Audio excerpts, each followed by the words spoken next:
All right, we need to dig into this article titled Biden Says He's Considering Preemptive Pardons for Potential Trump Targets. Because number one, it's scary. But number two, in it, he reveals some topics that him and Trump talked about during the closed door meeting in the White House about a month back, where Biden granted Trump the peaceful transfer of power he was denied 4 years ago.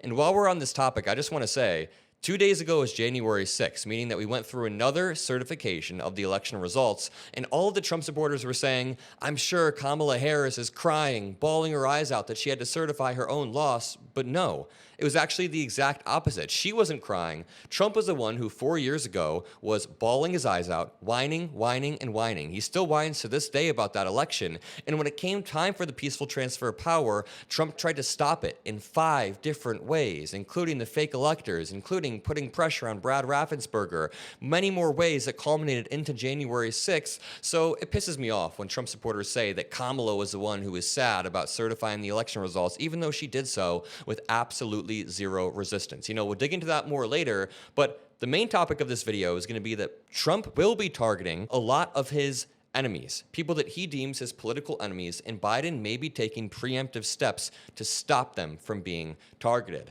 The president hasn't yet decided what he will do, he said, acknowledging that the makeup of Trump's new administration could influence his decision. See, Biden's pardoning of his son Hunter came at a very convenient time, because remember, it happened 2 days after Trump appointed Kash Patel as Attorney General, meaning Biden was able to draw that direct line between Kash Patel's extremist rhetoric, his constant hope to lock up his political enemies, and what Hunter Biden's been through over the past 4 years. So let's dig into this. President Biden said in a new interview published on Wednesday that he was considering preemptive pardons for people President-elect Donald J. Trump considered his political enemies, but he added that he had not yet decided what to do. Really quickly after this, I'm going to break down the pros and the cons of doing something like this.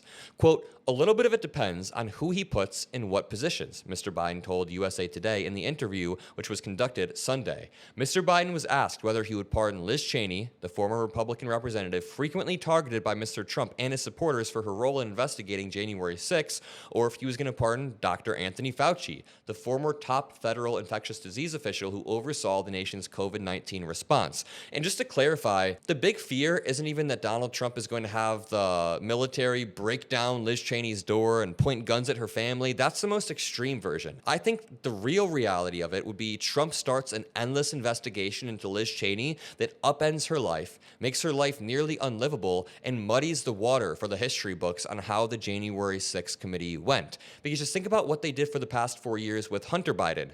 What they did is they investigated every little corner of his life. They pulled up every single picture and quote from the past 10 years to try to destroy the man's mental capacity, his mental health. I think that that's what they do with Liz Cheney. It would be an endless investigation where they find one text from 7 years ago with a Democratic politician, and that's going to be proof that the entire J6 committee was a sham. But to continue, quote, I think there are certain people, like, if he were to, I don't want to name their names, Mr. Biden said before asking to speak off the record. And what he's saying is, if Trump were to appoint certain people, if certain people were to be confirmed, Biden would be like, yeah, we absolutely need to pardon Liz Cheney, pardon Anthony Fauci. And I think he is referring to people like Kash Patel, the Kash Patels of the world.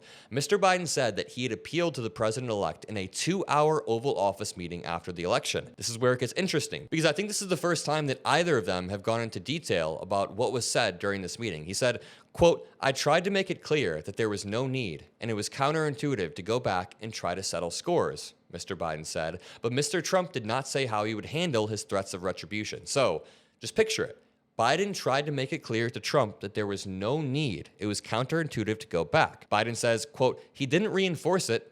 He basically just listened. That doesn't sound very Trumpian. That sounds like the opposite of Trump. He didn't reinforce it. Apparently, Trump just listened to what Biden says. Since late last year, Mr. Biden's staff has considered what the pardons might look like were Mr. Biden to pursue them, including how to extend executive clemency to a list of current and former government officials for any possible crimes over a period of years. Now, I want to give you guys my raw feelings of this. So, we need to break down the actual analysis on the pros and the cons of this. The pros would be, number one, people like Liz Cheney, Anthony Fauci would get to live the next 4 years in peace. Adam Kinzinger wouldn't be endlessly investigated. Hunter Biden, who was already pardoned, now gets to live in peace, broadly speaking, for the next 4 years, despite being through a lot. So I totally understand and I totally empathize with why President Biden would want to do this. And I also largely support it. But my only worry, and just hear me out for 1 second, my only worry is that this will further muddy the waters in the eyes of Republicans. Because if President Biden pardons Liz Cheney for a hypothetical crime related to the January 6th committee, does that not slightly muddy the waters for the history books and over the next 4 years? Because a pardon implies that a crime was done. When Nixon was pardoned by Ford in 1974, they did that with the implication, with Nixon knowing that he committed a crime. He wasn't pardoned because he didn't commit a crime. He was acknowledging that he committed a crime and needed to be pardoned. Now, we know for a fact, we can very confidently say that Adam Kinzinger,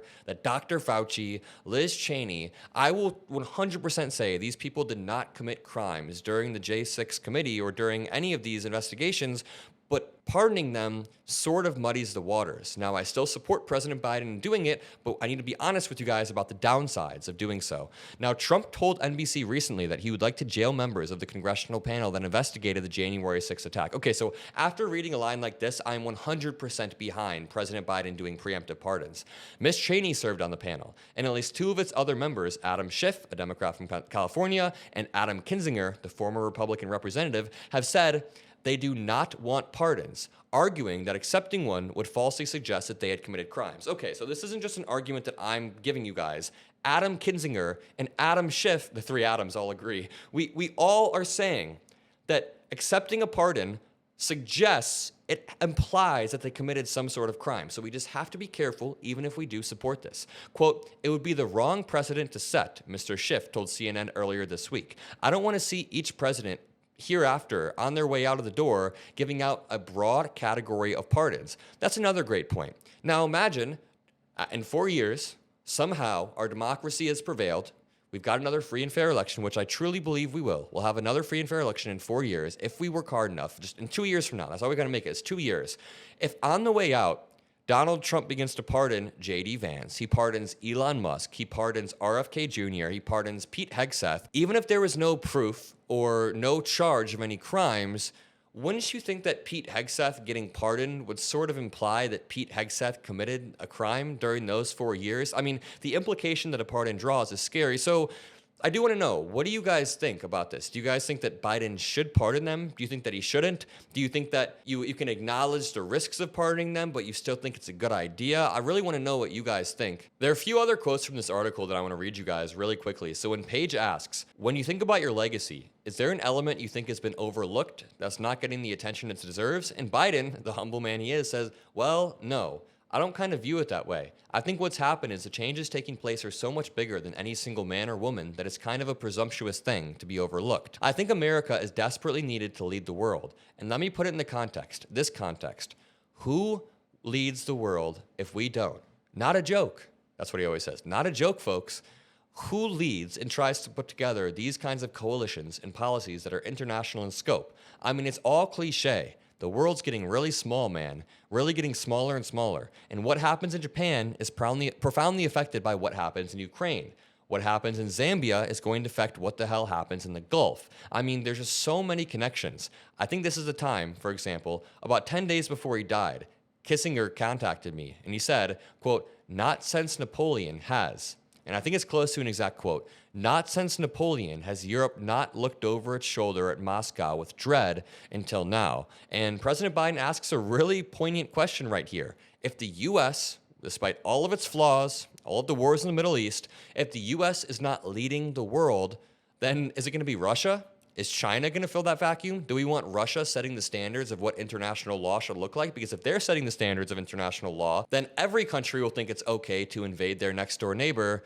And I guess what I'm saying is contradictory because now Donald Trump is setting the precedent that you can posture towards your next door neighbor. But I'll leave it at that. If you enjoyed this video, drop a like, subscribe. Have a great rest of your day. I love you guys, and I'll see you in the next video. Peace out.